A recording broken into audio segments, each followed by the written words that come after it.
ஓம் சாந்தி. இன்றைய சாக்கார முரளியின் முக்கியமாக என்ன பாபா சொல்லியிருக்காருன்னு பார்க்கலாம். முரளி தேதி 31/5/2024 காலை முரளி.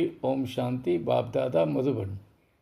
சிவபாபா சொல்கிறாரு, இனிமையான குழந்தைகளே, முட்களை மலராக மாற்றுவதற்காக தந்தை வந்துள்ளார்.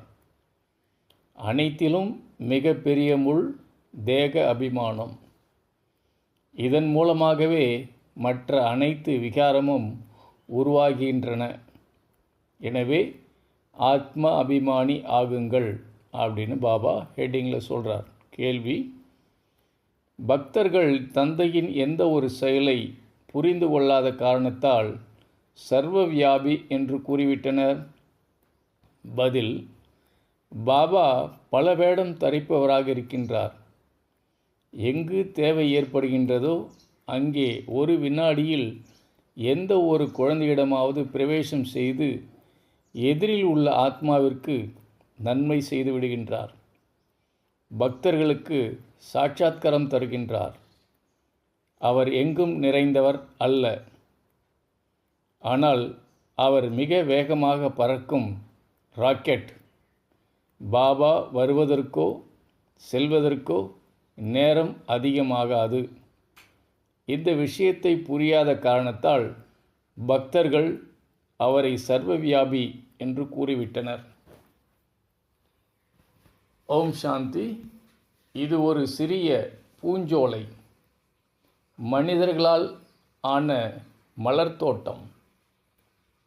இங்கே நாம் முள்ளிலிருந்து மலராக மாறுவதற்காக வந்திருக்கின்றோம். ஸ்ரீமத் படி நாம் நடந்து முள்ளிலிருந்து மலராக மாறிக்கொண்டிருக்கின்றோம். மலர்கள் மலர் தோட்டத்தில்தான் இருக்கும். இது மலர் வனமாகும், பூஞ்சோலையாகவும் இருக்கின்றது. அப்படிப்பட்ட பூஞ்சோலை இப்பொழுது முள் நிறைந்த காடாகிவிட்டது. தேக அபிமானமே மிக பெரிய முள் ஆகும். இப்பொழுது நம்முடைய ஆயுள் முடிவடைகிறது. இந்த பழைய உடலை விட்டு வேறு உடல் எடுக்க வேண்டும். நாம் கர்ப்ப மாளிகையில் சென்று அமர்வோம். இந்த ஞானம் ஆத்மாவிற்கானதாகும். இது பழைய உடல். இந்த பழைய உடலை இப்பொழுது மாற்ற வேண்டும். யோக பலத்தால் உங்களது பல பிறவிகளின் பாவங்கள் அழிக்கப்படுகிறது. இந்த பிறவியிலும் பாவங்கள் அநேகம் செய்துள்ளோம். அதனையும் பாபாவிடம் கூறிவிட வேண்டும். அதிலும் முக்கியமாக விகாரத்தின் விஷயங்கள் நினைவில் உள்ளது. பாபா சர்வசக்திவான், அது உங்களுக்கும் தெரியும். அவரே அனைவருக்கும் தந்தையாக இருக்கின்றார். அவருடன் நினைவு இருப்பதால் பாவம் எரிந்து சாம்பலாகி விடுகின்றது. லக்ஷ்மி நாராயணன் சர்வசக்திவானாக இருக்கின்றார். உலகம் முழுதும் இவர்களின் ராஜ்யம் இருக்கின்றது. இது சத்தியுகத்தில் அவர் ராஜ்யம் செய்யும்பொழுது இருந்ததை பற்றி பாபா சொல்கிறார். அப்பொழுது இந்த உலகம் புதிய உலகம். ஆனால் இப்பொழுது இந்த பூமியே வறட்சியாக ஆகிவிட்டது. இப்பொழுது நீங்கள் இந்த மிக உயர்ந்த பல்கலைக்கழகத்தில் படித்து கொண்டிருக்கின்றீர்கள். உங்களுக்கு கற்பிப்பவரும் மிகவும் உயர்ந்தவர். குழந்தைகள் படிப்பதும் உயர்ந்ததிலும் உயர்ந்த நிலை அடைவதற்காக. பாபா அவரே வந்து இந்த பாடத்தை சொல்கின்றார். நீங்கள் சொர்க்கத்திற்கு தகுதியானவர்களாக இருக்கின்றீர்களா என்று உங்களை சோதனை செய்யுங்கள். தூய்மையற்றவர்கள் அங்கே ஒருபோதும் செல்ல முடியாது. கீழ்த்தரமாக இருப்பதால் தான் உயர்ந்த தேவதைகளுக்கு முன்னால் மனிதர்கள் சென்று மகிமை பாடுகின்றார்கள். கோவில்களிலும் அவர்கள் புகழை பாடுகின்றார்கள். மேலும் தனது இயலாமையும் அங்கே வர்ணனை செய்கின்றார்கள். அவர்களுக்கு முன்னாலும் தலை வணங்குகின்றார்கள். ஆனால் அந்த தேவதைகளும் மனிதர்கள்தான். அவர்களிடம் தெய்வீக குணங்கள் இருந்தது. ஆகையினால் அவர்களுக்கு பூஜை செய்கின்றார்கள். தானும் அவர்களைப் போல் மாற வேண்டும் என்று மனிதர்கள் நினைக்கின்றார்கள். ஆனால் அவர்களை இப்படி மாற்றியவர் யார் என்பது யாருக்கும் தெரியவில்லை. குழந்தைகளாகிய உங்களின் புத்தியில் நாடகத்தின் முழுமையான விஷயங்கள் அடங்கியிருக்கின்றது. பாபா வருவதும் இந்த சங்கம் யுகத்தில் மட்டும்தான். இந்த உலகம் தூய்மை இல்லாத உலகம். இப்பொழுது நீங்கள் தூய்மை ஆவதற்காக முயற்சி செய்து கொண்டிருக்கின்றீர்கள். மற்ற அனைவரும் அனைத்து கணக்கு வழக்குகளையும் முடித்து கொண்டு சாந்திதாமம் செல்வார்கள். மண் மனாபவ என்ற மந்திரம் மிக முக்கியமானது. பாரதத்தில் வந்துதான் இந்த மந்திரத்தை வழங்குகின்றார். அதனால் நீங்கள் தேவி தேவதைகளாக ஆகின்றீர்கள். நீங்களும் எழுதலாம், ஆத்மா ஞான நீராடுவதால் தான் தூய்மையாகுமே தவிர தண்ணீரில் நீராடுவதன் மூலமாக தூய்மையாக முடியாது. நீங்கள் தினமும் தண்ணீரில் குளித்து கொண்டுதான் இருக்கின்றீர்கள். அதே நீரை அருந்தவும் செய்கின்றீர்கள். ஆனால் தூய்மையாகவில்லையே. ஞானத்தால் தான் ஒரு வினாடியில் சத்கதி கிடைக்கின்றது. கடல் நீரை மையாக்கினாலும், காட்டு மரங்களை எல்லாம் எழுதுகோளாக்கினாலும், பூமியையே காகிதமாக ஆக்கினாலும் அவரின் மகிமையை எழுத முடியாது. ஞானம் அந்த அளவு மிகவும் ஆழமானது. ஞானம் முடிவே இல்லாதது. பாபாவும் விதவிதமான கருத்துக்களை தினமும் புரிய வைத்து கொண்டிருக்கின்றார். பாபா சொல்லுகின்றார், இன்று மிகவும் ஆழமான விஷயங்களை நான் கூறுகின்றேன் என்று. குழந்தைகள் கேட்கின்றார்கள், இதனை ஏன் முதலிலேயே சொல்லவில்லை? பாபா கூறுகின்றார், அட, முதலிலேயே எப்படி நான் சொல்ல முடியும்? கதை கூறுவது என்றால் ஆரம்பத்திலிருந்து வரிசை கிரமமாகத்தானே சொல்ல முடியும். கடைசியில் வரும் நிகழ்வை, அதாவது நடிப்பை முன்பே சொல்ல முடியுமா என்ன என்று பாபா கேட்கின்றார்.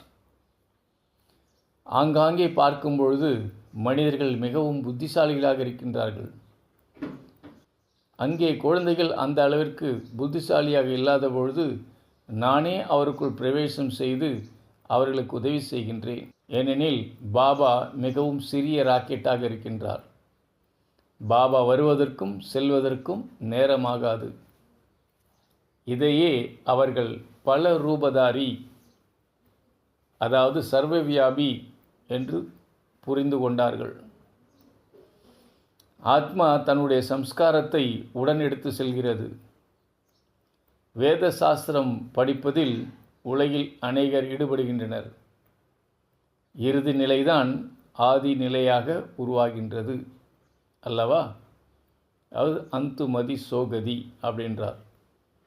பழைய உலகம் விநாசமாக போகிறது. குழந்தைகளாகி நீங்கள் இதனை தெரிந்திருக்கின்றீர்கள். உண்மையிலும் உண்மையான சத்தியநாராயணின் கதை அதுவே அமரக்கதையாக இருக்கின்றது. கேட்டுக்கொண்டிருக்கின்றீர்கள்.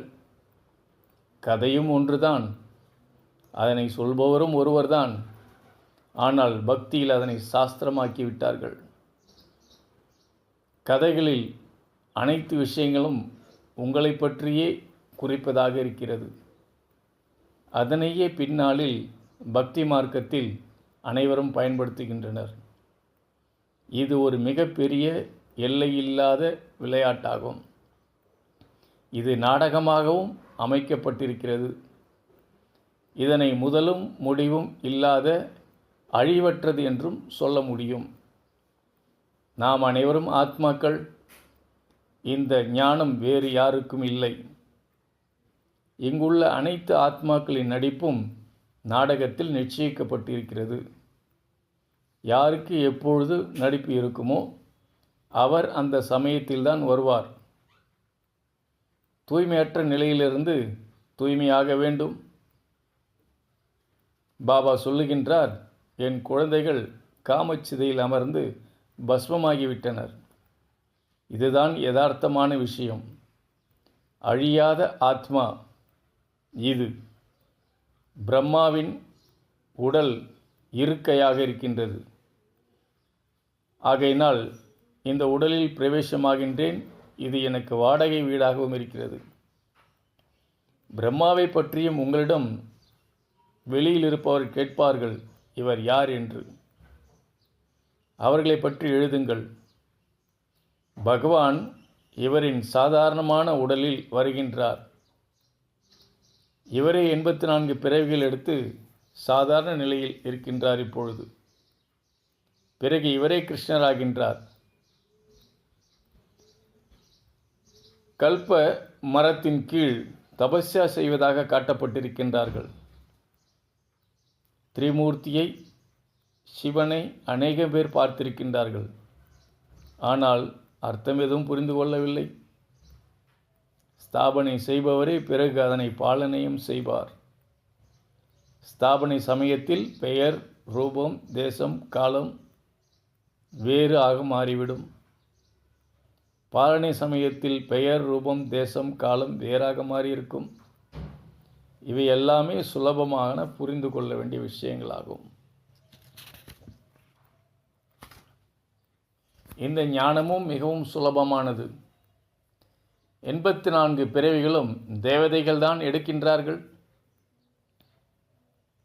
ஆத்மா தூய்மை இழந்ததால் தன்னுடைய தகுதியை இழந்துவிட்டது.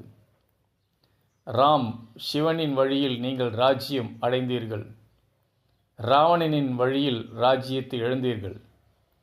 இப்பொழுது மேலே ஏறுவதற்கு உங்களுக்கு ராம், சிவன் வழி கொடுத்து கொண்டிருக்கின்றார். பக்தி மார்க்கத்தில் உள்ளவர்களின் புத்தியை மாற்றுவது மிகவும் கடினமாக இருக்கிறது. முற்றிலும் அவர்கள் சேற்றுக்குழியில் கழுத்துக்கு வரை மூழ்கியிருக்கின்றார்கள்.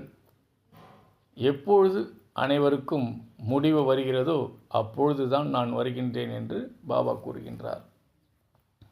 அச்சமயத்தில் அனைவரையும் ஞானத்தால் கரையை கடந்து அழைத்து செல்லுகின்றேன். நான் இந்த குழந்தைகள் மூலமாக காரியம் செய்கின்றேன். பிரம்மா குமாரிகளை பற்றி சொல்கிறார் அப்பா.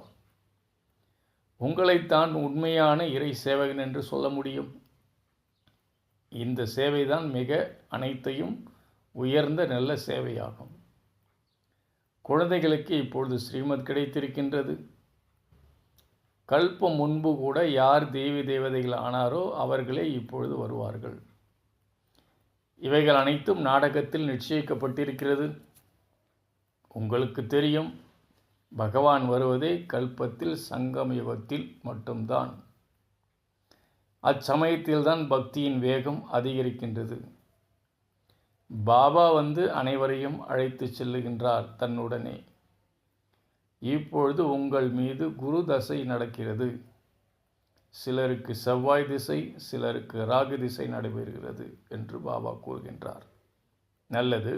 தாரணைக்கான முக்கியமான விஷயம், முதல் பாயிண்ட், தகுதியுடையவராகவும் புத்திசாலியாகவும் மாறுவதற்காக தூய்மையாக வேண்டும். முழு உலகையும் நரகத்திலிருந்து சொர்க்கமாக மாற்றுவதற்காக பாபாவுடன் சேவை செய்ய வேண்டும்.